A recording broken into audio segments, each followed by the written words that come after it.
Assalamualaikum warahmatullahi wabarakatuh.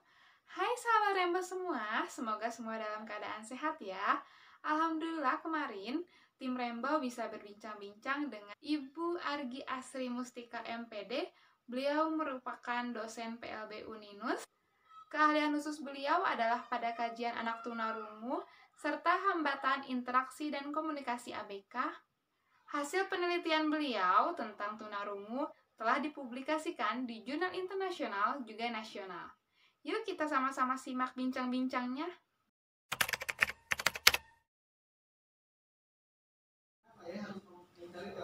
Oke, saya mencoba menjawab pertanyaan soal perbedaan pandangan antara komunitas peduli sahabat tuli dan praktisi pendidikan. Sekarang sebelum saya menjawab pertanyaan tentang perbedaan tersebut, saya ingin Anda semua penonton di sini lihat, kalau searching di internet, apa ya pengertian dari tunarungu? Kalau searching di internet, tunarungu adalah ini. Saya bacain ya. Adalah seseorang yang memiliki hambatan dalam fungsi pendengarannya. Terdapat dua jenis gangguan pendengaran yang membuat seseorang menjadi tunarungu. Ada yang bersifat bawaan dan ada yang bersifat dari kelahirannya. Sudah begitu. Itu tunarungu. Lalu, bagaimana dengan pengertian dari tuli? Searching lagi ya. Pengertian dari tuli itu ini.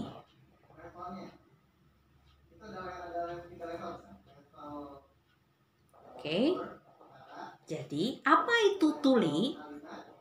Tuli adalah kehilangan pendengaran, atau yang juga dikenal istilah tuli adalah gangguan di mana seseorang tidak mendengar suara secara sebagian atau keseluruhan. Saya ulangi. Jadi, apa itu pengertian tunarungu? Ini. Lalu, apa pengertian dari tuli? Ini. Gimana? Beda atau tidak?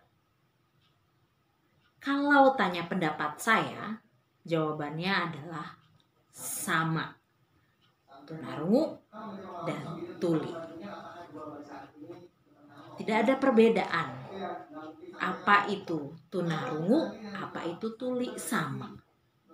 Kalaupun dipisah, apa itu tuna, apa itu rungu, jawabannya adalah searching lagi ya. Tuna itu artinya ini.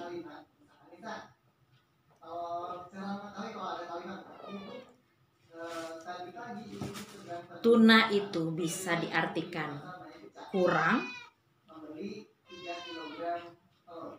atau tidak mampu. Sedangkan rungu pendengaran. Jadi artinya kurang mendengar. Jadi apa perbedaan antara tunarungu dan tuli? Tidak ada, sama. Jadi tidak ada perbedaan antara komunitas peduli tuli atau komunitas peduli sahabat tuli dengan praktisi pendidikan. Tidak ada bedanya. Itu pendapat saya.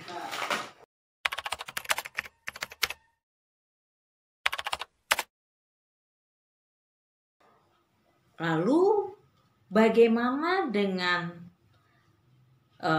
sistem komunikasi bahasanya atau komunikasi anak tunarungu atau tuli itu bagaimana?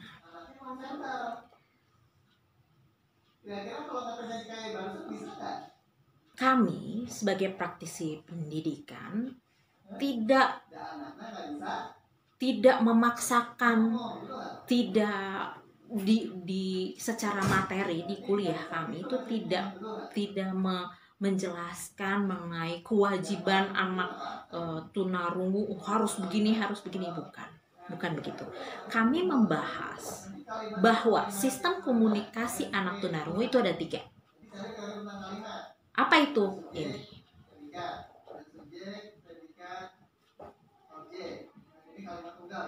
Apa itu? Yang pertama ada bahasa verbal atau oral. Yang kedua ada bahasa isyarat. Yang ketiga ada komtal atau biasa disebut dengan komunikasi total. Kita bahas yang pertama dan kedua. Nanti pun akan menuju yang ketiga. Yang pertama, apa itu bahasa verbal atau oral? Oral itu adalah berbicara sebagaimana mestinya kita. Ini saya sedang berbicara oral dan verbal.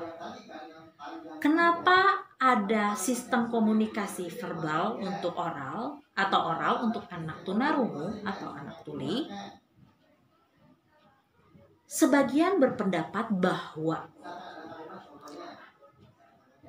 ingin anak tunarungu komunitasnya luas. Dia bisa berbicara dengan anak mendengar ataupun dengan komunitasnya sesama tuli atau tunarungu. Sehingga banyak yang memilih oral atau verbal sebagai bahasanya, sebagai bahasa kesehariannya. Apalagi yang selanjutnya? Yang selanjutnya ada isyarat. Lalu bagaimana dengan isyarat?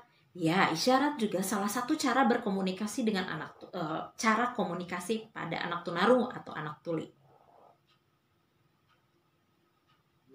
Bahkan di Indonesia ada 2. Ada yang dibakukan seperti CB, tapi juga ada Bisindo.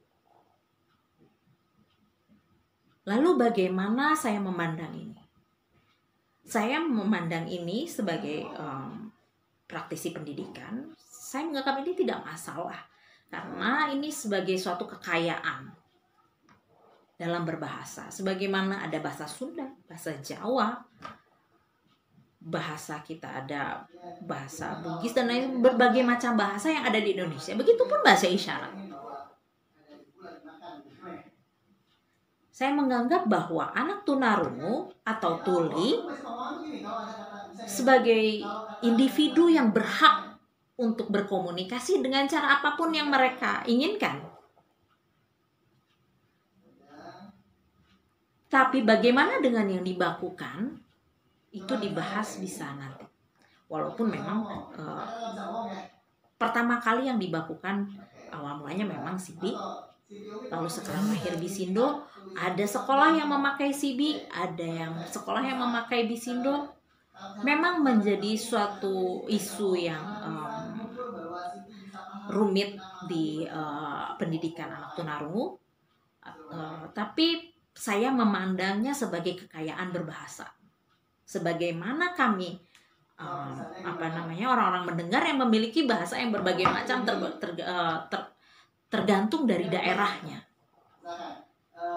Ada tanah Sunda yang memakai bahasa Jawa, ada yang memakai bahasa Jawa, dan daerah-daerah lain yang memiliki bahasanya masing-masing. Gitu juga dengan tunarungu. Jadi saya berpikir ini sebagai kekayaan dari kita, anak tunarungu yang memiliki bahasa yang beraneka ragam juga. Jadi saya sih hanya berharap kebakuannya saja yang mungkin perlu proses gitu. Lalu bagaimana dengan komtal atau komunikasi total? Komunikasi total adalah berbagai macam cara yang dilakukan oleh tunarungu untuk berkomunikasi. Ada tulis, ada isyarat, ada verbal, segalanya dia lakukan untuk bisa berkomunikasi. Itulah namanya komunikasi total. Nah, inilah sistem komunikasi pada anak tunarungu. Verbal atau oral, isyarat, dan komunikasi total. Yang mana yang harus dipakai anak tunarungu? Kembali pada Anda sebagai orang yang memakai sistem komunikasi. Mau pakai yang mana silahkan. Itu bagian dari hak asasi manusia untuk memakai bahasa.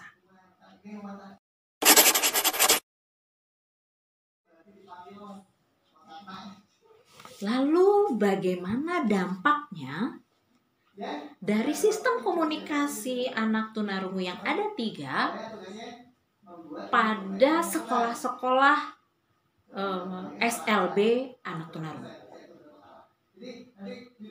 Tentu saja sekolah menawarkan berbagai macam cara berkomunikasi. Ada sekolah yang memakai bahasa pengantarnya bahasa isyarat. Ada sekolah yang bahasa pengantarnya bahasa verbal atau oral. Lalu mana yang harus dipilih oleh anak-anak tunarungu atau anak-anak tuli? Dikembalikan kepada Anda semua. Tinggal memilih sekolah mana yang mau dipilih. Sekolah yang memakai bahasa pengantar isyarat atau sekolah yang memakai bahasa pengantar bahasa verbal. Karena anak-anak mendengar pun memilih sekolah yang bahasa pengantarnya berbeda-beda. Ada yang bahasa pengantarnya bahasa Indonesia, ada yang bahasa pengantarnya bahasa Inggris. Kami memilih. Begitu pula tunarungu, silahkan pilih. Kalau Anda memilih isyarat, mungkin berpikir atau beranggapan bahwa berbahasa verbal atau berbicara itu capek, berat, tersiksa. Maka bisa memilih bahasa isyarat sebagai sekolah yang pengantarnya itu berbahasa isyarat. Tapi kalau mungkin pilihannya kepada bahasa verbal, sekolahnya, pengantarnya, mungkin Anda berpikir bahwa bisa berkomunikasi dengan anak-anak mendengar lain sehingga komunitasnya lebih luas. Itulah yang lebih baik mungkin. Itu dikembalikan kepada Anda. Teman-teman tunarungu yang mana yang sekolah dengan bahasa pengantar yang mana yang nanti Anda pilih. Jadi tidak ada paksaan. Kami praktisi di sini hanya memberikan wacana-wacana bahwa inilah yang terjadi, inilah yang terjadi. Tidak ada perbedaan, sekali lagi, tidak ada perbedaan pandangan antara praktisi dengan komunitas peduli sahabat tuli. Jadi tidak ada perbedaan. Semangatnya sama. Bahwa anak berkebutuhan khusus di Indonesia harus mendapatkan layanan pendidikan yang sama seperti anak-anak lainnya. Itu aja dari saya. Semoga bermanfaat. Semangat anak-anak tuli atau anak tunarungu untuk mendapatkan pendidikan. Assalamualaikum warahmatullahi wabarakatuh.